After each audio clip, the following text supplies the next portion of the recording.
In this mini lecture, I'm going to talk about the projectile. Notice here a nice parabola. If the launching point and the landing point are the same level, we end up with this nice parabola symmetrical. And so we can also prove it mathematically. Notice here you have red arrows. They represent the Vx component of the whole V. Notice the lengths are the same. The lengths are the same. That means the Vx in magnitude is constant. Notice also direction. Every part here, every Vx is parallel to the x-axis. That means the direction is constant. That is one of the characteristics of the projectile. Its V along the x-axis is constant, does not change, and therefore we expect uniform motion along the x-axis. Now the other part of the story is that since the particle is going up, down, in this region up, down, I'm also expecting another component, that is the Vy. Notice here I'm starting with V0y, and then as it goes up, it has to stop some point because this is a turning point. It has to stop and it comes back because of gravitation. So I'm expecting the Vy to decrease because I'm going from a constant to zero.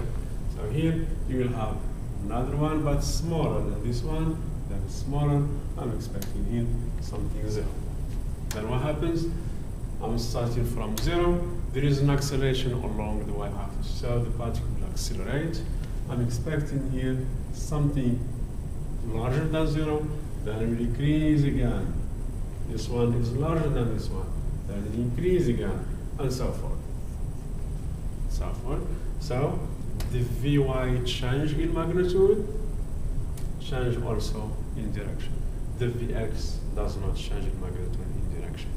Now, if you want to know V at any given point, then you need to find the total, the resulting vector of these two, and that is always tangent.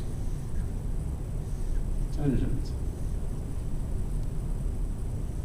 Obviously here, the whole V is reduced to Vx, and so forth. Now, if you want to find analytically, then use Pythagorean theorem to find this V. And so, if you give me time, I can figure out what is the total V at any given point. Notice also, very special case here at the top, the total V is reduced to Vx. Usually in this kind of problems, or this kind of situation, we always ask you what is V here or V impact.